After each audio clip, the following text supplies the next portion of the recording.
Welcome to Acid Horizon, the Theory podcast. Today we are going back to the philosophy of revolt, but we are not simply going back to the old memories of revolts past in the 20th century. We're going to be talking about the memory and indeed the suppression of the memory of the biggest revolt in the Western living memory. The fact that it's hard to even remember that we remember sometimes that within the past 5 years, police precincts were burning down the states. There were gun battles in the states. There were occupied zones, not by the enemy for once. And to talk about this, we're absolutely honored to have Idris Robinson on the show, someone who, if anyone has ever read about anything about the idea of destituency, you either read Idris's work or you are going to read Idris's work after this, because we want to talk about his latest book, The Revolt Eclipses, Whatever the World Has to Offer, out now of our friends at Semiotext. Idris, welcome to the show. Thank you. I also wanted to say, too, there's a Spanish version, too, called Writings from the Wasteland, put out by Erupciones edition as well. So there's like the Spanish one is already out. The English one comes out on November 25th, and it has a epilogue by Rodrigo Carmi Bolton, the great Chilean philosopher, and an intro and translated by Gerardo Munoz. So for Spanish-speaking people, we got to build those ties of solidarity, especially with the imperialist aggression in the South. So we got two books rocking. Absolutely. And I know before we start off, Idris, you had something you wanted to read out, sort of give people an introduction to your work in this book. Thank you so much. Yeah, appreciate you guys. Yeah, so I wanted to read a disclaimer. So before I say anything, I want to read this, get this off my chest and read this, and then we'll be free to talk however we want. But so I'm going to just go verbatim from this paper. I'll be speaking here on matters of public concern. However, if you don't think I should be granted the privileges and the entitlements of a private citizen, then you should at least have the decency to be as upfront as Justice Roger Taney was, and therefore be explicit in claiming that Black people have, quote, no rights which a white man is bound to respect, end quote. Also, since we've entered the third Red Scare, I feel the need to testify. Why put it off the inevitable when, we can get right to marking things off the to-do list? So, furthermore, given what I have to say here might be cut up into sound bites, uploaded out of context, and then judged in a court of fascist opinion, I want these statements to ring through loud and clear. To start, yes, I am, and always will be a member of the Communist Party.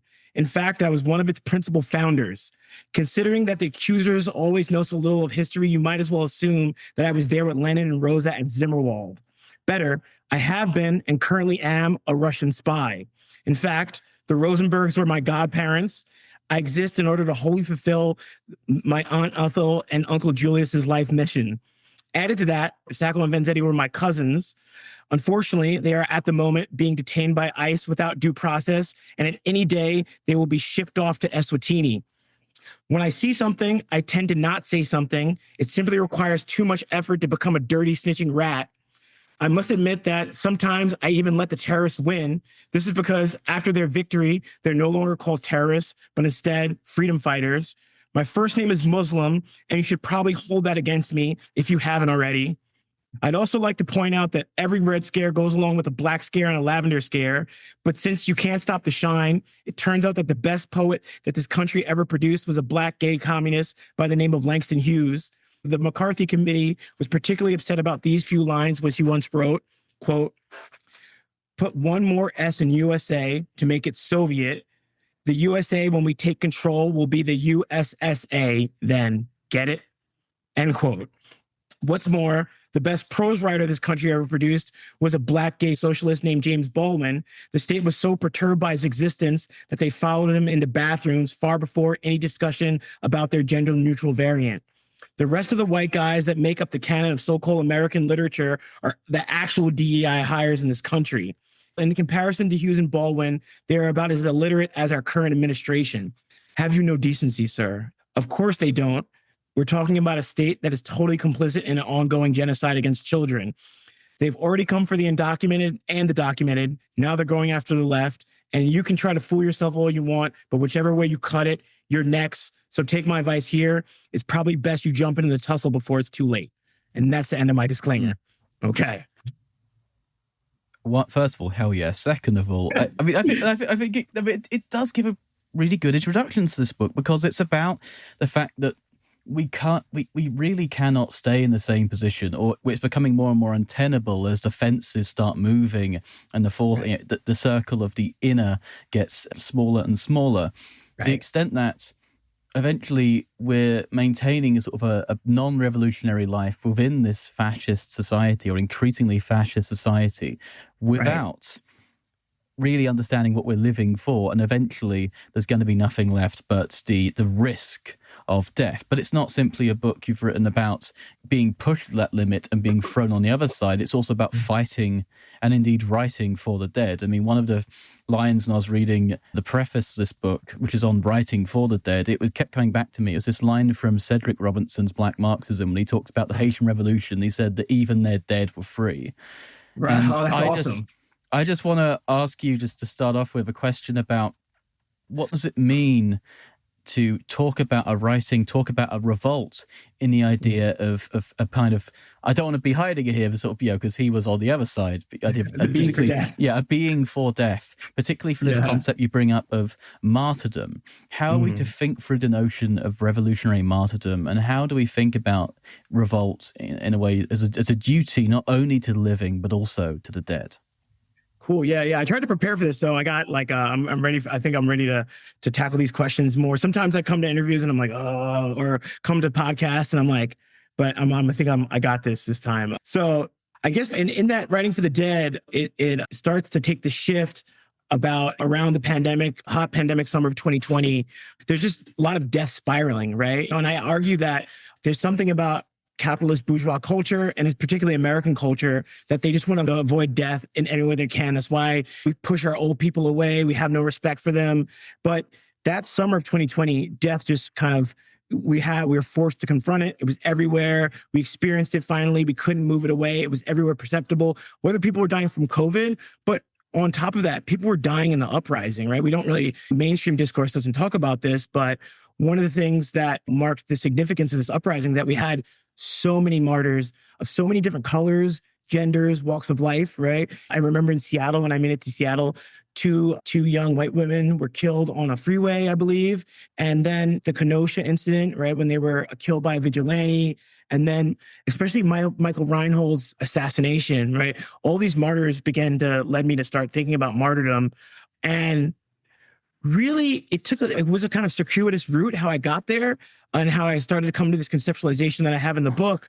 But there's a line in Walter Benjamin's Critique of Violence where he says something like, and I wrote it down here somewhere, he's like, quote, "False and lowly is the proposition that existence is higher than just existence," right? So justice and happiness for him is higher than mere life, right? So all these ideas about the sanctity of life he was critiquing, right? They were coming into full vision there, right? Like they were playing out, where these people were putting their lives on the line to say that justice now is bigger than my everyday existence otherwise, right? My biological life isn't worth as much as a just life that I can attain, right?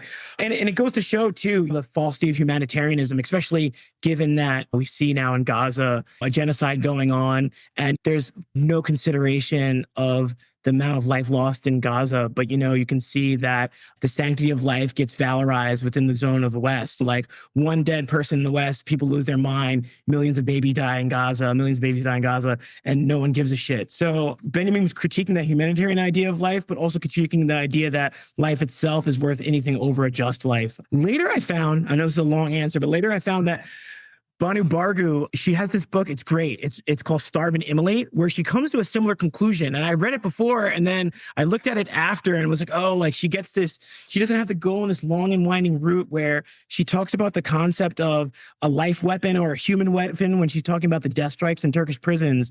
And she begins to say that there's an ultimate existential import to fighting in a way where you'll risk your life or even throw away your life in the fight, right? And it shows that there's something higher than mere life, and that there's an existential claim that the form of justice or the form of resistance or the form of life itself is more than just mere existence. And she goes on to cite Benjamin, but she's able to pull out these ideas by looking around the world and seeing that these forms of resistance are popping up more and more. And I think in 2020, unlike, say, with the Tamil Tigers or in the death strikes in the Turkish prison or with certain suicide attacks that happen in West Asia, in the American context, we finally understood that a mere life isn't worth as much as a just life, right? It was something that was already popping up around the world, and we finally got to understand that.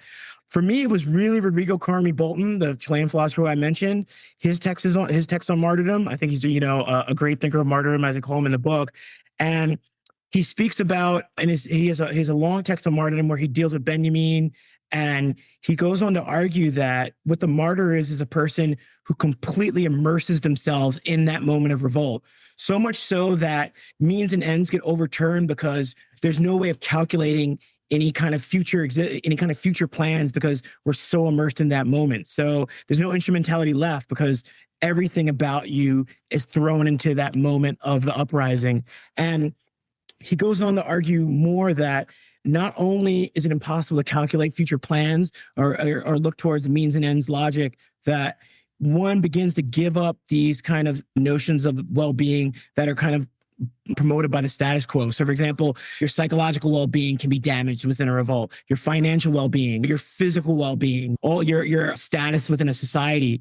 And that's where the revolt eclipses whatever the world has to offer comes from, is the fact that you find this uprising, you throw everything into it, and what else is on the table no longer matters, right? And ultimately your life stops mattering, right? Your life as you think about it as something, this biological life that you protect tooth and nail, no longer seems as valuable as the justice that you can attain through fighting. So, very long answer. No, that was fantastic. I mean, I probably have to edit this book recommendation out because I live in Britain. But you can't mention things like I can. What I might be able to mention is the thing I'm about to mention now, which is, do you know that they translated the paper, The Philosophy of?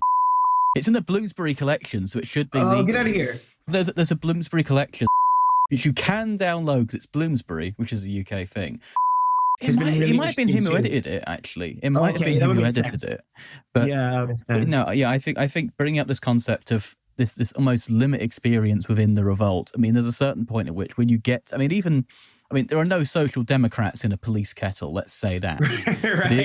Good. To the extent that you do end up bringing the continuity with going, okay, I'm not the only person to have experienced this. I'm not the only person who will experience it. And you do end up, not in the sense of sacrificing the kind of making sacred, but you end up thinking that, okay, well, if I'm already dead because they've already got me in their sights to that extent. Right. And there is that sort of release there, which I think goes beyond the kind of the standard idea of the Hegelian dialectic, where someone attacks you and you have to show that you're willing to risk yourself, because in that dialectic it's just one guy's attacking someone else and saying, and the other guy fights back, and then the first one says, clearly you're just like me. It's like, no, you're fucking attacking me, that's why I'm going to try and kill you back.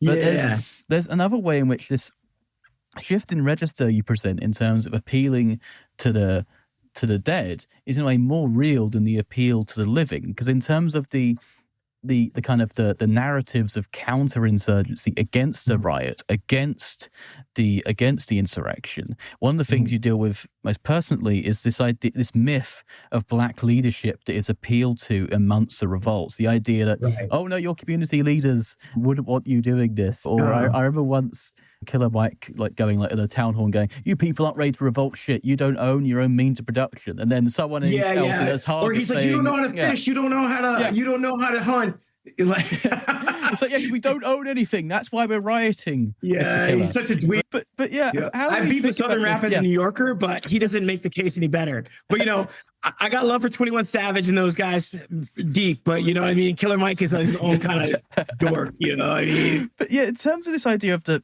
this almost ecstatic experience of revolts, one of the things I want to talk about from that is how you describe the narratives of counterinsurgency against this through such appeals to this fantasy of black leadership, or this fantasy of the idea that liberalism speaks as if no police station has ever burned, which is far more of a move than the right would ever admit, because they at least want to use it as fuel for something.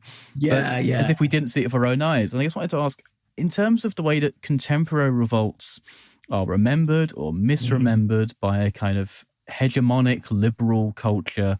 I mean, how do we understand this process of denial or muting of memory? Because I know you talk a lot about the sort of the psychoanalysis or libidinal economy of like investing in these myths of like the sensible community leadership that wouldn't want us to partake in this revolt. Right. Yeah, like I was thinking too, and Stefano Harney once, he sent me like a text on John Brown. It was analysis of W.E.D. Du Bois's work on John Brown. And a lot of the things that I came up with, he had done 100 years ago, way better, of course, right? And I think with the Black leadership thing, it was only later. And I was like, oh, that's just straight Malcolm X, right? And the ideas, I mean, of course, he does it better because he's such a charismatic speaker. But, you know, what he said back in those days was that, like, we never talk about white leaders. Why do we always talk about Black leaders, right? Why is that? Well, there has to be something to this, right? And part of it is about America's infantilizing of Black people, right? And it also has to do with this kind of perpetuating certain stereotypes that white people have of Black people, or America has of Black people, where, you know, he was very critical of how they're often sports figures or like entertainers, right? And this particular kind of sports figure entertainer, right, would be chosen as a leader. So, and he was like, what does this have to do with anything? Anyway, what does this have to do with politics? Where I think I'm going in a little different direction than Malcolm is, and hopefully he would agree with me, the later Malcolm, is that what I see is that the Black leadership, I say, doesn't exist, right? It's a figment of a white liberal's imagination, right? So it's non-existent. But I do posit the existence of a Black avant-garde, right? And I think this underlining this fake Black leadership is a way to push out of the view this Black avant-garde. So if the Black leadership is there to control social outbursts, Black revolutionary subjectivity, or just Black advancement, intellectual advancement, right? The Black avant-garde is actual concrete formation, right? Like the Black leadership is an imaginary construction. The Black avant-garde is a real concrete formation that propels social uprisings, propels revolt, propels intellectual progress, right? In letters, in music, right? And all the things that really matter. So I want to insist that any stateless struggling people can form an avant-garde of humanity, right? What was interesting about 2020 was, I think that the revolt in America, the Black revolt in America, became kind of a reference point for the world struggles, right? I remember them popping off all over the globe, right? And I get to relay this story, but I was in a cab because I just learned how to drive very recently at my old age, and I was in a cab, and like the guy had this little thing on his dashboard, and I'm like, oh, you're Palestinian, so we started talking, and of course I would be hesitant to talk about. It was during the Unity Intifada, and I was like, and he was like, it's messed up, and I was like, yeah, the occupation's messed up, but you know, it seems like there's something different in this uprising, and he's like, yeah. It's Black Lives Matter. It's that uprising in the context is making it being taken differently by the globe, right? It's not just our uprising being drowned out. This is what he said to me. And I think now one of the things I argue in the book later is that another avant-garde has popped up on the global scene, and that's the Palestinian resistance, right? In a way, they've become this reference point of the world to look at another kind of paradigm for struggling peoples. I always say, any people who struggled for 70 years and haven't stopped are can teach you something, right? And I think the prevailing liberal idea is to think of Palestinians as objects, right? In the same way that Black people get infantilized and need leadership, Palestinians are just objects that are bombed and genocided, right? And of course, the genocide is horrible. But on the flip side too, I mean, this is also one of the most advanced people on the planet right now, and giving us hope on how to change the way the world is. Ilan Pappé, he was talking about how the state system is so new within West Asia, right? It's like right after World War I, we begin to see nation states pop up there.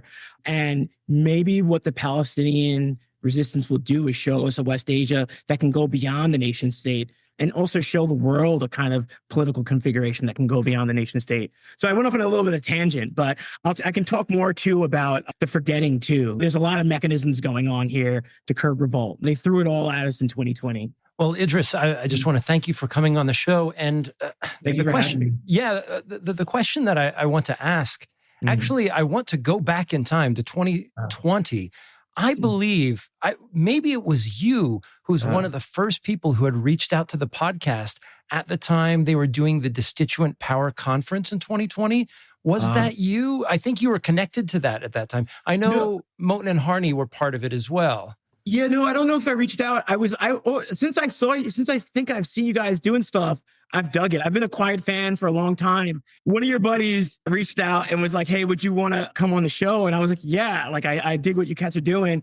It was like this little clip of me saying, like, I remember he sent me this little clip of me saying, it was a talk I gave at Michigan saying like, America is like allergic to everything communist, everything important in the world. It's like, I'm not going to give you the exact words I said. It's something like, but I vaguely remember that situation. Yes. Yeah. And then I always do this thing where like, I want to come and meet the people in person, which would be impossible because you guys are in two different places, right? Right. So it kept getting put off, but I hope I'm going to meet you guys eventually in person. Yeah. I promise that. Well, that's actually what really impressed me because we were trying to get Moten and Harney on the show at the time. Okay. And then you came into our orbit as well. And both you and Moten and Harney were like, we're not doing Zooms. Can you come meet us in person? And I thought, wow, is this like the whole Destituent power thing? Like you actually have to appear in the space? But that actually really impressed me because, I mean, it was at that time that we started the podcast. Now we suffer the bondage to the Zoom call just by virtue of what we do. Right. I mean, it's like a kind of a situationist thing too. And like living in Greece too, they really took like this idea that like mediation and politics should always try to be overcome no matter what. So I always try to like, especially at that time, I really wanted to meet people, have direct conversations with them. You know, I've gotten lax obviously in this, but sure. And there's so much that I can say about that. Well, first of all, I should say that I really appreciate the humility and candor of recognizing yourself as a young man, having this sort of suicidal tendency that you overcame.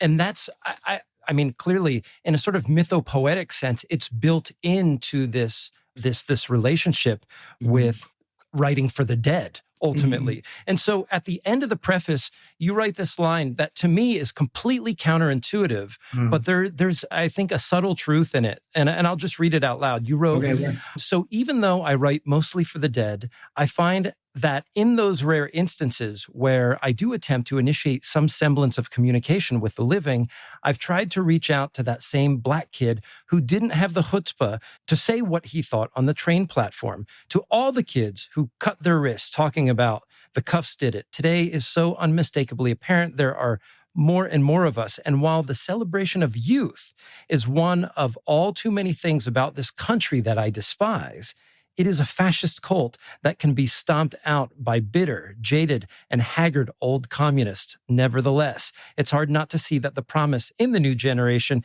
if only because they may happen to be responsible for the unlikely fad of Osama bin Laden trending on TikTok. And to me, what I use this word mythopoetic, but you kind of invert this whole mythology of like, well, it's the child who's revolutionary. But what you're saying is there is this kind of smoldering Saturnine figure of the old haggard communist who we can draw from a narrative and an energy that maybe we can use to revitalize our movements. Right. Yeah, there's a lot of reasons why. I honestly think like the cult of youth in revolution is something that we got in the 1960s. And it's ultimately a kind of regressive, backwards, not even reformist, maybe even like conservative form of politics, right? I think of this zine Baden, those are my guys, the queer zine Baden that used to come out, and they have this article on Lee Edelman. And it's like, one of the things they argue is that what unites the whole spectrum of politics is this kind of valorization of children, right? And youth, right? And one reason why I got to give props to old people is that they're closer to the dead. So it's like really young babies and old people. Two, it's like, there's something about our culture that really just detests age. It hates old people. It's just like everything about aging, they want to do away with, they want to hide. And maybe it's growing up in the Black community where we have respect for our elders, but I'm just to see it the opposite. Old people to me, those are my boys. Those are my homies. Yeah. I mean, I'll say the myth of individual white freedom in the United States is something that I was motivated by. You want to get out of your house. You break away from your family. You move to New York, San Francisco, Los Angeles, and celebrate that cult of youth. And often that entails insulating oneself from political realities. Right. Yeah. And I think outside of America, there's a generational struggle that doesn't just cut off at 25 or 30 or whenever you get your first real job, right? Like you could think of Palestine, right? You know, you have these generations come again and again and fight. I saw it in Greece a lot. When I lived in Greece, by the time I spent in Greece, there was a definite reference to the Greek Civil War, to the toppling of the junta, and all these uprisings, you know, form this trajectory. But in the United States, generations of struggling come and go, and there's just no memory left, right? And the old people are the ones who hold that memory. Miles Davis is a hero of mine, and I want to like cultivate this kind of like gruff, angry exterior. And then when I did How Might Be Should Be Done, I was really playing it up with the cigarette and screaming and everything and being really angry. But then I think with Malcolm too, even though he has this idea, like this, he has that persona of this kind of very serious figure. He's not a joke. If you really watch Malcolm's stuff, and I'm bringing him up twice for some reason, that like he kind of is like grinning and laughing at you sometimes because he knows he's so clever. You know what I mean? and not to say I'm that clever, but I think it's this. Is that like the points that Malcolm is making, they're points that white people need to probably know, or they need to hear about themselves, right? So they're new to them, but to Black people, they already know this. So he has to make them in this really witty way in order to convey it to both sides, right? So that's why he has those kind of smiles. But yeah, shout out to old people.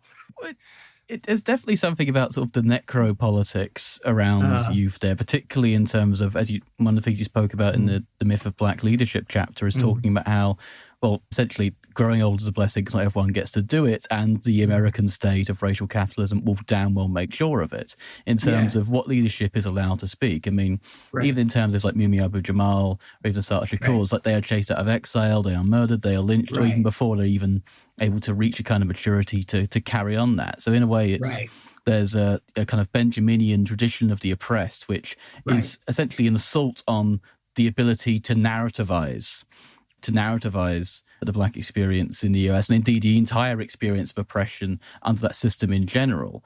And to that extent, I do think that appealing to an older generation, especially, it's quite refreshing from someone sort of like the more sort of Marxist left, because there is this sort of stereotype of the old Trotskyist who is still sort of to attach to the Labour Party, still handing out papers. But those are the guys who show up all the time. Right. It's not as if we're waiting for like something to energize us. And usually what energizes the younger left is either in a smaller sense of like meme culture and sort of discovering this whole world of communism for the first time, or it's a more reformist position like sort of Mamdani. And I'm not saying that young people are wrong for being like, oh my God, my city can be affordable. This isn't. I'm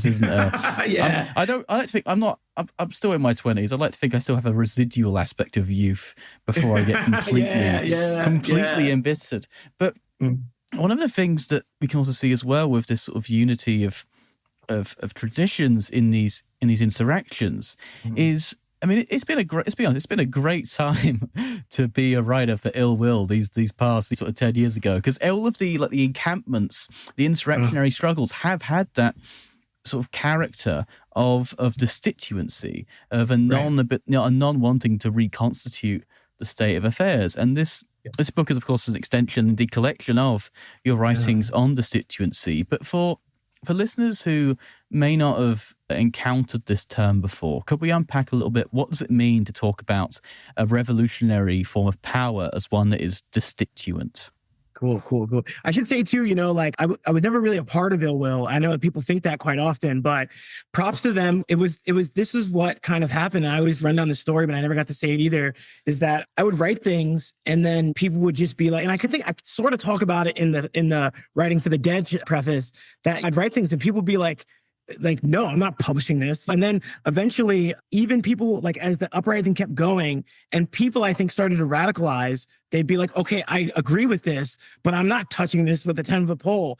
And the guys at Ill Will did not give a fuck. They were just like, and even if they disagreed with it, they were like, put it out there. So, I mean, props to them, because they published a lot of stuff I wrote and I knew they disagreed with it. And they were just like, let it roll out. So it showed a lot of maturity on their part. But for Destituent Power, I think like how I like to look at it is like, on the one hand, it's to theorize this kind of political change that is And this is what the consensus in the literature is that on the one hand, that is different from the kind of constituent constituted power back and forth that has been kind of the model of revolution since the French Revolution up into the Cultural Revolution, right? That nevertheless finds its way back into the state. Constituent power should be, is we're trying to theorize something that's the opposite of that, this kind of emancipatory power that's going to be fundamentally non-state, either at a distance from the state or against the state. On the other hand, and I want to follow the late, great Mario Tronti here, because I have the 2 texts on destituent power, is that the form of destituent power that I at least think is important to, or the way destituent power should be thought, or the way we should start thinking about it, is in a way that's not just the sheer postmodern dispersal of power, right? So like if state power is vertical, I don't want to think of destituent power as just this kind of bland, impotent horizontalism, right? This placid horizontalism. In that interview that is on in Will, with the first time it was translated in English, Mario Tronti says something like, all force is organized force and all power is organized power. So I want to think of it as something that's non-state, but not necessarily this kind of like postmodern, post-1991 kind of form of power. That's why Tronti, I think, has the great right political intuitions. Agamben is right here in saying that Tronti has these, he puts forward this notion, but he never gets a chance to develop it, right? I think he didn't want to develop it. I don't want to be quoted here, and you can leave that in there, but other people can bring it up and talk more about it. But from what I understand, he didn't want to move forward with the idea, and then Agamben picked it up. But I think actually Tronti had better political intuitions than Agamben, but Agamben had the theoretical kind of apparatus to really ground the notion of destituent power. He took it and tried to say that it was the conclusion to his Homo Sacer project, right?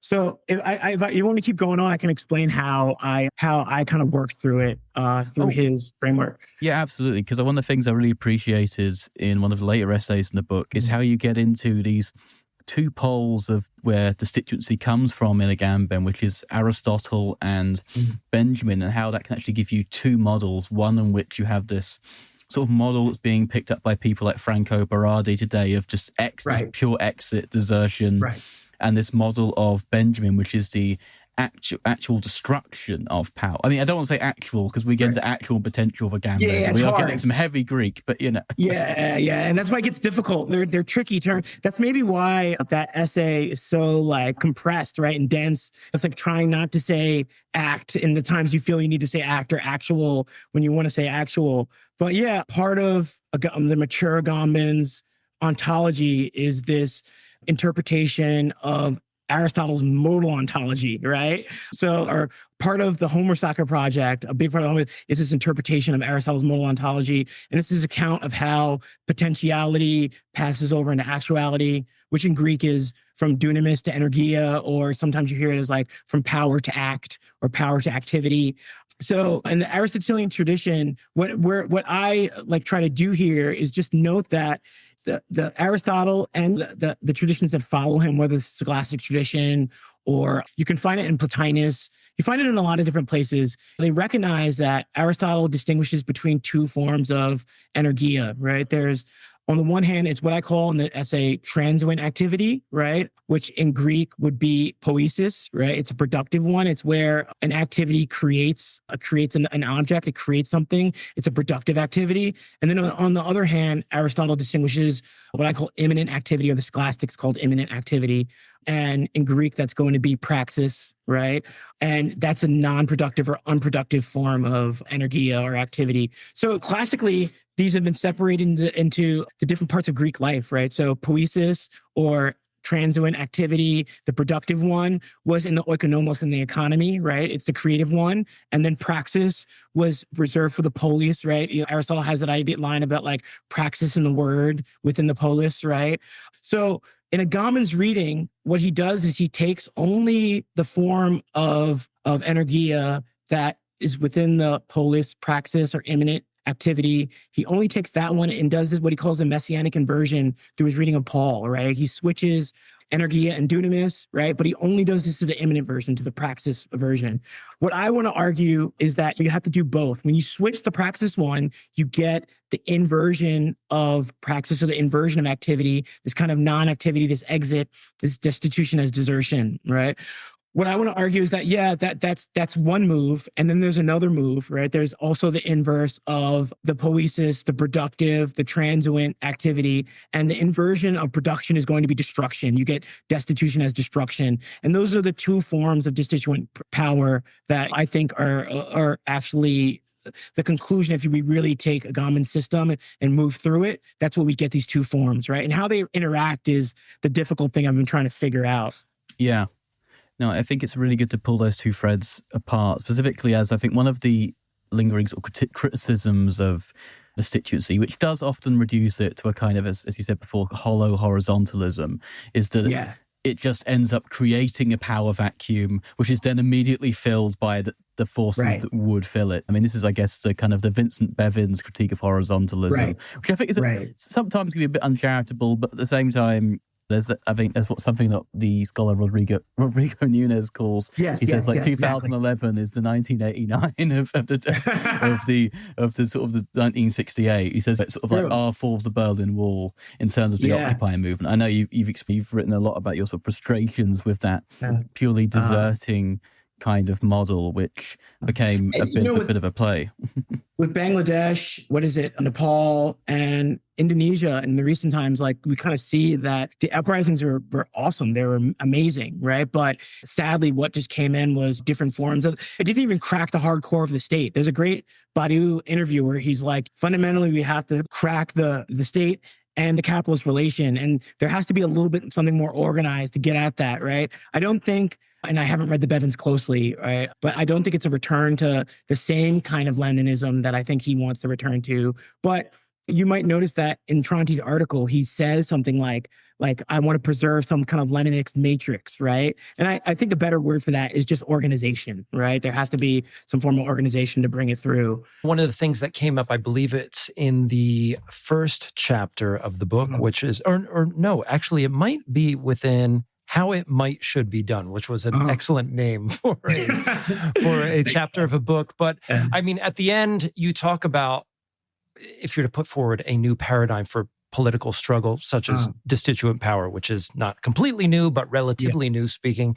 At the end of one of the chapters, it might be that particular essay where you discuss how you envision, for example, a fragmentation into federated communities. And then not only that, occasional, if not incessant, exacerbations of chaos as a way of undermining the dominant order, right? And I won't put a finer point on that for legal reasons, but the question is, if that is at least some coalesce of your vision of destituent power, in what ways does it fend off that tendency to gravitate back into the state model? I mean, I see destituent power as recapitulating to some extent what we see in Deleuze and Guattari with the nomadism, the war machine versus the state model.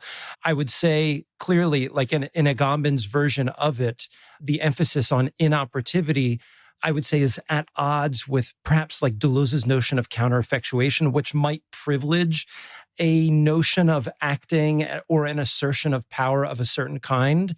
My reading of Agamben is, well, actually, what Agamben is trying to do is put an extreme emphasis on that inoperativity as that which is able to undercut making recourse into that tendency. So I don't know if you could say a few things about that. Good. It's going to be hard for me to deal like this. The Deleuze is something I haven't gone over so long, a long time. My wife is actually a great Deleuze scholar. So get her on the show? I think she just left. If I want to just run out here. Bring her in. Yeah. But I'll be like, call her real quick. But I think what you're saying is if you notice in that one essay on destituent power, there's a part where I kind of try to do this immanent critique of Agamben, and not just saying that we can use his framework to get to destitution as destruction, but also destitution as desertion by itself can't do everything it's supposed to do, right? So, and I think there's three arguments there. I'm remembering all of them, but one was is that you can think of his inoperativity or this kind of desertion as saying that we're going to like exit away from the state, right? And move away. But I argue that if you honestly think of reification from Lukács to De Boer, and which he takes very seriously in a lot of his work, especially in like Means Without Ends, that the reification of the state means that it's a structure that's going to keep going on. It doesn't, it's human power that's been cast away from itself and acting on its own, right? So one of the things I argue is that, inoperativity can't, being inoperative or exiting or keeping a distance from the state will allow the state to remain fundamentally untouched, right? What it does is going to keep going even if we move away, which we've kind of seen, right? The state will play possum for a little while and then someone will come back in and take it over. So this is why destitution as destruction needs to be there to be able to. And then the other arguments were kind of, if I remember, they were a little more theoretical. Like one was like, if you don't allow for the state to be, this is a Deleuzian one. You're right here. If you don't allow for a certain reification and capital in the state or like whatever the enemy apparatus, then all we have then is inoperativity and operativity. So we just have actions and no actions. And you get kind of this Deleuzian flux. Not to say he believes this, right? But you would get this kind of, it would be something of like a caricature of what the Deleuzian ontology would look like, right? It would be more like what we take Heraclite, like a real Heraclitean to be like, where everything is in this flux, right? So if we admit that some things can congeal into a sort of hardness through our actions that can keep on and have kind of an energy of their own. Those are the things that we are going to need to crack too. We need destitution as destruction to crack them. Once I saw the film Mad Max Fury Road, granted, it's a Hollywood blockbuster film, but there's a very important gesture at the end of the film when we have the triumphant moment and you have Furiosa and Mad Max there. Furiosa then becomes like the governess or the leader of the town. So she occupies the role of the state. But Max, despite the fact that maybe he still sees Furiosa as a comrade, cannot do that. So there is a kind of a walking away. So even in the moment of triumph, there is going to be this, the image that's put forward that might be useful for articulating how a revolution might evolve, or even in the wake of victories. Like what does a victory look like? And there are going to be people on the side of the victory who may not cotton to the notion of, let's just reform the state all over again. There are going to be detractors. There's going to be nomads. There are going to be people who want to live in the margins, in the periphery. Yeah, no. It's funny. I remember like there's in the Spanish Civil War, and one of the documents the CNTFIA produced right before they did their uprising was like, we need to make room for our vegetarian green living, kind of like Muppet punks or whatever of the 1930s Spain. Like we can't like force them in the factories. It's interesting too, because you brought up the part about insurrection and the breaking apart. And one of the books, and I don't know if I mentioned it in How Might You Be Done, but one of the things I was reading at the time was, I believe his name is Sergio Gonzalez. He was a reporter in Juarez, and he was studying the femicide. Yeah, if you look it up, I don't know if it's the right name or not. And he was one of the people who went and he visited Bolaño when Bolaño was writing 2666.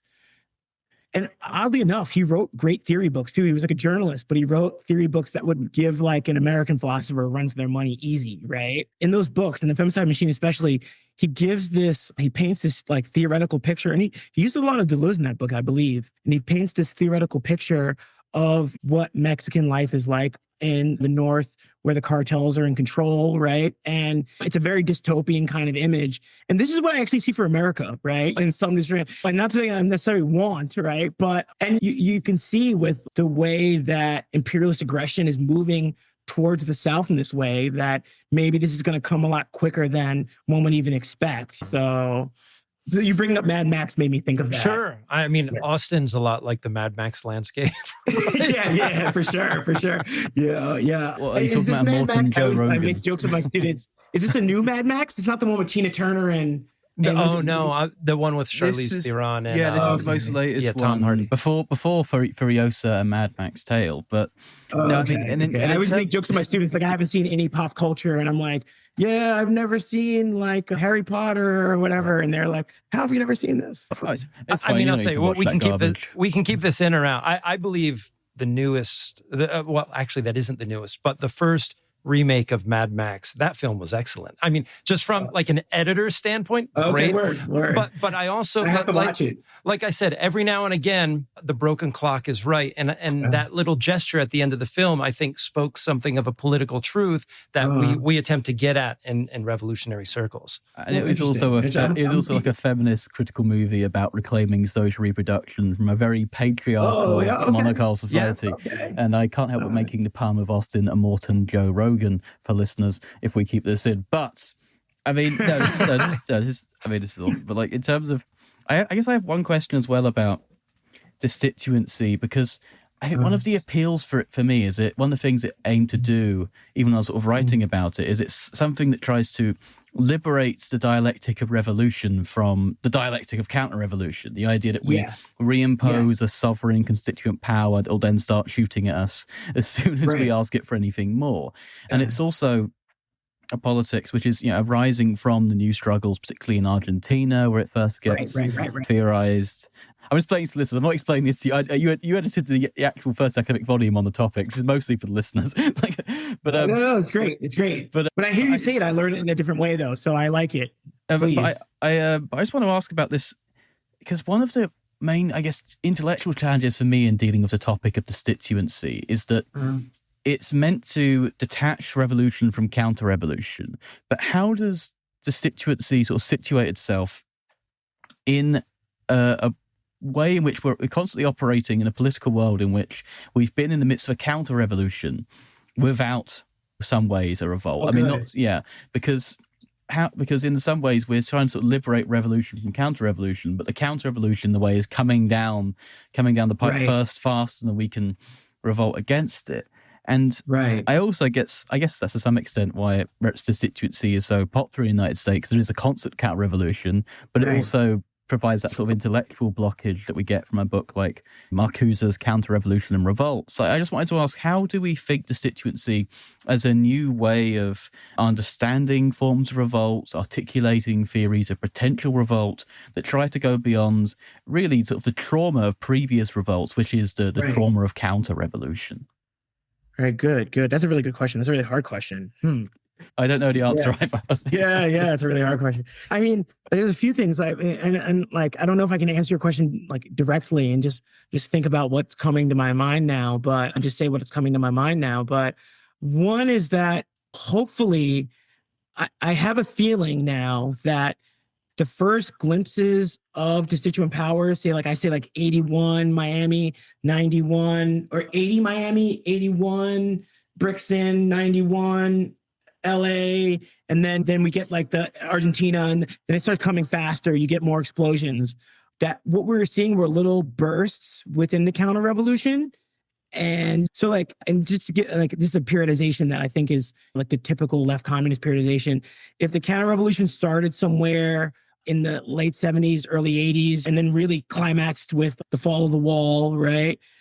Hopefully, I think we're coming out of that now, honestly. So even though America itself is one big counter-revolution, right? And I can't give you Gerald Horne's explanation, but I like the way he situates that, where the creation of the American state is just a counter-revolution that's perpetuating itself on and on. And I think you're right about that. But I think maybe on a global scale, hopefully, we're leaving this counter-revolutionary epoch that I spent my entire life in, right? That I was born and raised in. Over the past 10 years or so, things have happened in politics that I never thought I would see. So beginning with Trump, I don't remember and sometimes I call on weird comedy in America or comedy in America. And there's that Saturday Night Live episode with right after the 2016 election with Chris Rock and Dave Chappelle. And then they know that all they're the two black people, the party who know that Hillary Clinton's going to lose. I actually thought Hillary was going to win. And my brother, I have a twin brother who's way more black than I am. And he was like, no, Trump's going to win. And then so after that, I was like, you know what? I can't call politics anymore. Whereas for most of my life, politics just operated in the same counter-revolutionary mode. But now things break through. Even the fact that we had an uprising like this in America, the fact that I remember when the genocide first started in Palestine, a friend of mine from West Asia was like, why don't the Americans do anything? And I was like, Americans don't even know what Palestine is, right? Like, you're giving them way too much credit. So, but I was amazed to find what happened on the campuses, right? I never thought I would see that day. And I never thought I'd see the day when Americans in mass would have some sympathy towards the Palestinian cause. Let's hope it moves to pure solidarity, right? Like real revolutionary solidarity. But I'm still amazed by what I'm seeing now. The other thing I think is a bit more historical in scope is that if you read the early 19th century socialists, like the first, when I mean socialists, I mean like the different parts of the workers' movement that eventually split into anarchists, communists, and socialists when they're all one big international at one point. If you read the early works, they're like terrified of the counter-revolution. Like it's this constant fear of the counter-revolution, right? And for them, it was more about making sure they could get enough guns for when like the Prussian army comes back in or something like that, or like the aristocracy was hiding out in like their cottages and they were going to come back with the army. But I think it's gone into a more theoretical level. It's also on a more theoretical level where the counter-revolution to some degree is always connected to the revolution, right? And there's some of it that comes from the outside and some of that's connected in. And I don't have a necessary answer to this, but what Destituent Power is trying to think about is that the way that counter-revolution connects itself as constituted power to constituent power is this very tricky, thorny kind of relation that needs to be untangled. And Destituent Power is working to try to untangle that in the best way possible. One last thing I should also say is that like, it's funny enough, I got into the Destituent Power as I was writing in a class, Adrian Johnston, the Hegelian Marxist, right? He was one of my advisors in graduate school. And I was taking his class on Marxist Grundrisse. And I was writing this text for a paper for his class on Negri.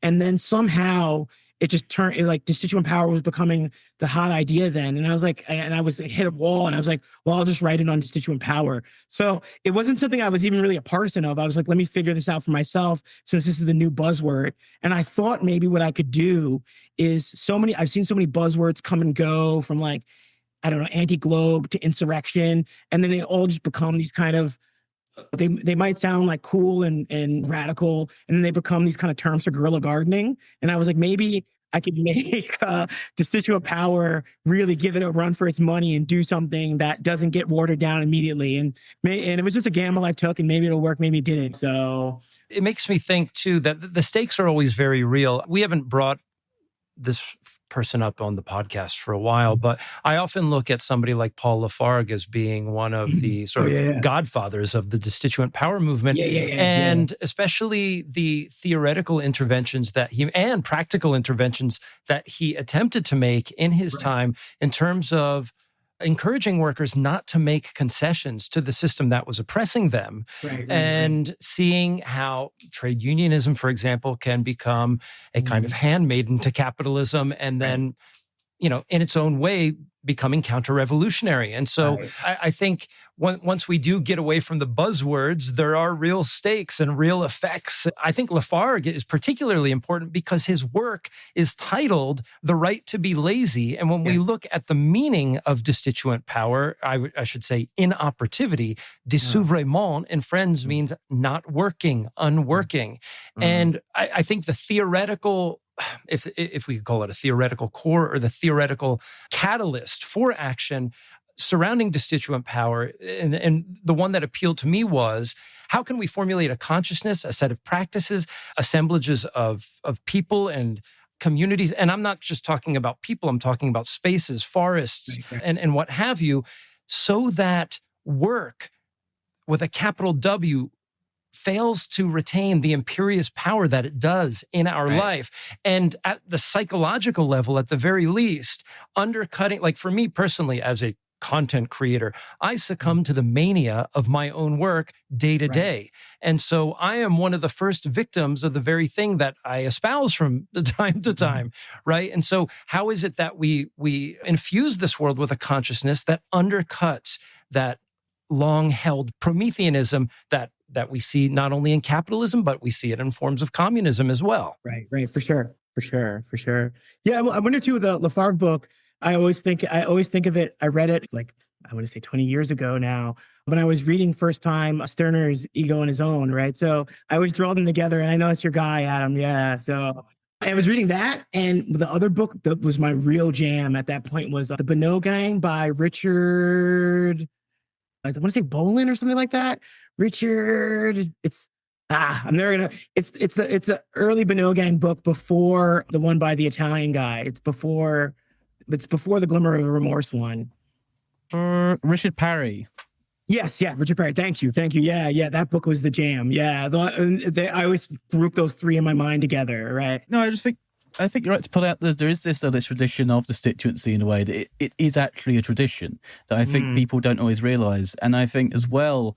And it precedes the Agamben. It also precedes the Italians. But even thinking about Alfredo Bonanno, and even when I was doing my research on Stirner, one of the books that I was led to that has a section on Stirner, which no one ever reads, which is The Terms of Order by Idris Robinson, which is a book, his anthropological work on what he calls the myth of leadership, and it is essentially a kind of quite anarchic anthropology. And even thinking about Stirner and Stirner's idea of destituency is he wants us to have rather than doing what he calls a Schilderbehung, a revolution shouldn't be a literal revolution in the sense of you take down one banner and replace one. Right. It's actually about. And it's a weird because he models it on the early Jesus movement, which is another one of the weird confusions you get, of course, with Stirner, which is it's about essentially subtracting your labor so that you don't end up engaging in any institutional reproduction. Right. You don't engage in that logic at all. And I think there's such a... I do think there is definitely places for this matrix of thought to be plugged into. For example, social reproduction theory. If the sex strike is itself a kind of destituency. Not only because it deinstitutionalizes the property of the sexualized body under a patriarchal society, it also usually makes them so mad that they kind of explode. It's why I think that Aristophanes is something of a counterinsurgent figure, because they all reconcile at the end.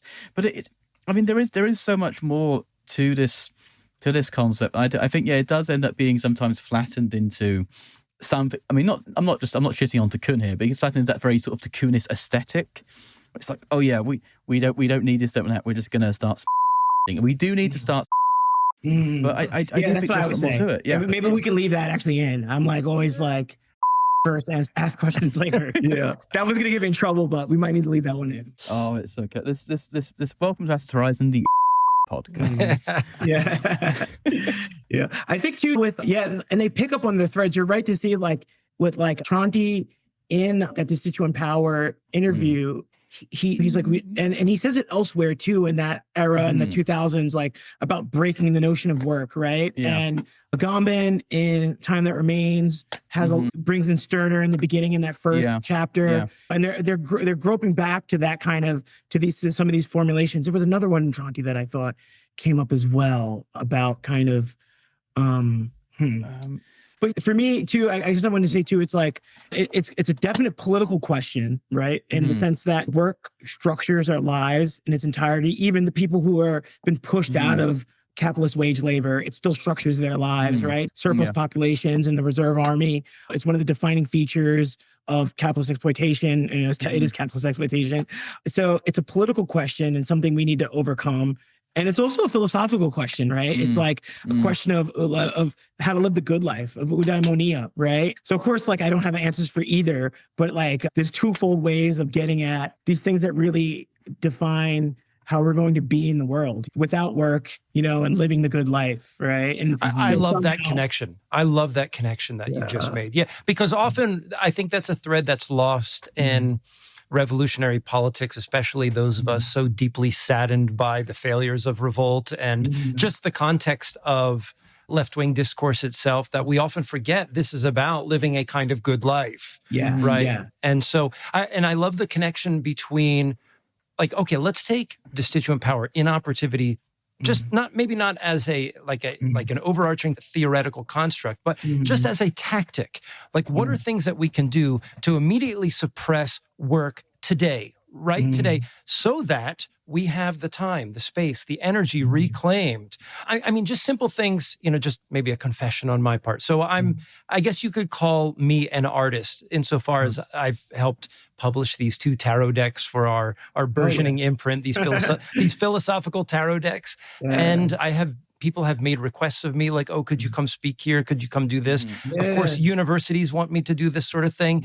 And already once I touch those fields, sometimes I already feel the pressures and I feel the draw of things like the NGO industrial complex, the university. And then there are other people who want me to get involved with their spaces that seem a little bit more DIY, a little bit more homegrown, a bit more hippy dippy, but at the same time, there is, I would say, a more authentic or genuine drive or desire to extricate oneself from those circuits. And so a kind of maybe schizoanalytic refrain of sorts is like, what can I do today, tomorrow, this month, in the context of my life to create these vacuoles of non-work?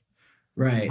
Like that. I mean, that's just a simple tactic. So just another thing, our previous publisher and our ongoing boycott. One of the things that I've decided to do and be very intentional about is not publish, present, show, memify any of the books or anything that I did before, to create a complete shield of opacity so that that work doesn't do any more work. Right. So like thinking just in those terms sometimes, I mean, these are just modest interventions that I think find their full refulgence in things like right. For sure, but there are little forms of anarchist praxis that one can do in one's life that will kind of build the muscle, so to speak, and the solidarity networks that will be essential when, you know, when things really matter most. Goes down. Yeah. Were you going to say something, Adam, too? No, I don't want to go on a rant about our publisher, but no, Adam, we can cut that out. We can cut that out. No, it's all good. So, but there's a question, of course, of the, I guess, is there a micro politics of destituency? Because the thing about destituent power is that it feels very big, but it feels like the movement of the squares. It feels like, and I like big things too. Like not to front, like Auntie says this too. Like think about the bombs in World War II. Like. That's politics. But yeah, keep going. Sorry. Well, no, because exactly. Like it is hard not to think about what would be a destituent revolt other than the biggest one that completely saps the ability of the state to reproduce itself. So it requires this idea of a mass desertion. And then sometimes we get to the question of scale, we get to the question of organization. There's this specter of of not simply the general strike, but sort of the Leninist sort of top-down version of that. And I guess the question of, do we think destituency in terms of a practice of everyday life? I mean, not that we should only do that, but is there something of a practice of the everyday in destituency in a way, a constant kind of communion with the presence in a way also of the dead, because the dead are inoperative. Constantly a presence of trying to stop the dead from being operativized in this way that becomes a counterinsurgent force, because of course the dead will not be safe. Right. Yeah, it's hard. I don't have a good answer. I don't have like, I was thinking like, I've done like I've very much done like a big separation of my son's crying. I don't know if you can hear it in the background. Yeah. Okay. Yeah. I mean, that's like kind of like my everyday life is like really just being like, what are we going to do? I'm going to hang out with him. So it's hard. It's hard for me now.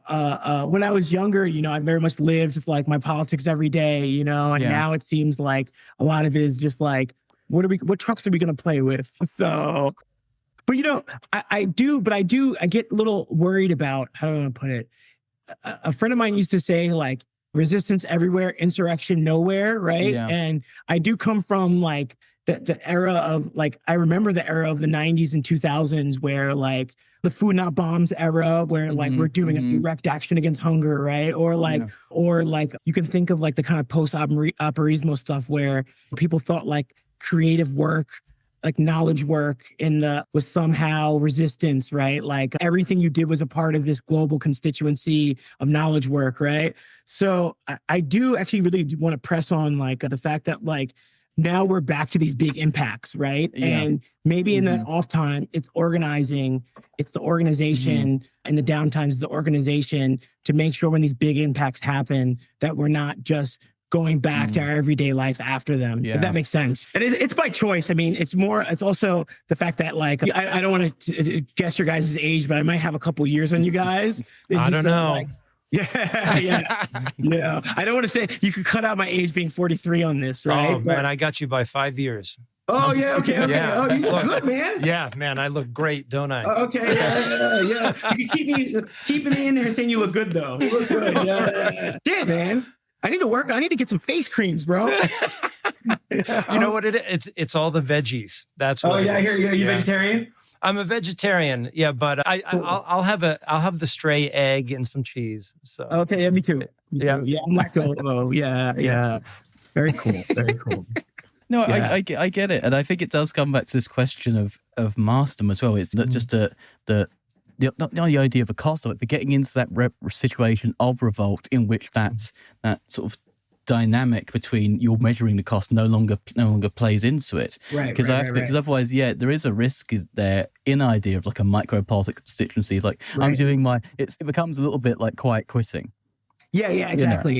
Yeah. And I see that was like such a prevailing tendency that I want to like, at least, not to say that it doesn't have a place, but to also really center these big upheavals and in the chain. And it shows in one of the essays, but I have some affinity with what Badiou is doing, right? And I think his notion of the event and the fidelity to the event, I think there's something right about that to some degree. And then what would it? Okay, here's a final question. What would it mean to have fidelity to the event of the George Floyd uprising? Yeah, that's strange. Well, I think there was a sequence coming out of it, right? There was definitely what you saw with Stop Cop City, and I think it will come back out again if there's another uprising, right? We'll see what it really meant in the next uprising, right? Like I think hopefully we'll have like if that was 1905, we'll have 1917 here, Good analogy. Yeah. Let's keep our fingers crossed. So one of the things I was saying too is like, and I wrote this down in my notes somewhere, is that uprising is probably the only thing that's going to be able to break the authoritarian turn in American politics right now. Another uprising, right? Like liberals are just too concerned about the law, and they can't really recognize that power and force, the illegal power and force is the real foundation of law, right? That the right really gets that, but the liberals don't, right? So it can't be anything but an uprising. And it worked the first time in 2020, 2021, right? So it's the only one thing that will work now. And the Badiou that I use in that one, I use more the logic of worlds. And he has the two where he like problematizes fidelity in a way in which they're counter fidelities, right? They're like, there's the obscure one, and that would be like the more fascist right-wing one that tries to repress the event. It recognizes it and crushes it. And then there's the more liberal one that takes the event and tries to distort it for its own reformist means, right? And I would assume that the different parts of fidelity in a good way are also too, if you just speak with a Gen Zer, I know I was hard on them in that last paragraph a little bit. Well, I was good and bad. But if you speak with a Gen Z or Gen Alpha, or, they've been formed in riots now, right? It's like my years of politics growing up in high school and college were pretty boring. But like for them, it's like the things they have as reference points are like Ferguson to 2020 and all the fighting, the street fighting that occurred during Trump's presidency and January. So they have big things there. So hopefully it's like it's festering within them and ready to pop out again. No, you're right. It is an accelerated education. I mean, even just the first time you've been in like holding back a line of cops like a charge, like linked arm to arm, there is something there of like, I wouldn't say maturity, but you can do this. Yeah. You can just do it. Yeah. You can just do it. And to that extent, you do reach the conclusion that the revolt has more than whatever brunch has to offer. I got fucked up the title there, so that pun didn't work. So I'm going to say the pun again because this is podcasting. We learn that the Revolt Eclipses whatever brunch has to offer. And that is not the title of Idris's latest book, which is Revolt Eclipses, Whatever the World Has to Offer, out this November from our comrades at Semiotext. Go get yourself some Destituency. Shout out to Hunter Bolin too, who worked very hard on the text, and Hedy and all the guys at Semiotext. Appreciate you guys. Yeah, thanks for the good. Free books. Print parts of it out. Semiotext. You haven't sent me my copy, but that's because they knew I was going to buy it anyway. So fair enough. Oh, okay. It didn't come. Yours didn't come. Oh, it's all right. I'm going to buy one anyway, so it's fine. Oh yeah, I guess maybe with the international ones, it's like, Oh yeah. Getting anything out of the States. The only thing that's leaving the States at the moment is anti-fascist scholars heading to Spain, which is funny because back in the day it was the other direction. But Idris, thank you so much for joining us today on Acid Horizon. Hey, thank you guys. Appreciate you guys. Absolute honor to have you on here. It was a great conversation. For years. And listeners, thank you so much. We'll see you next time.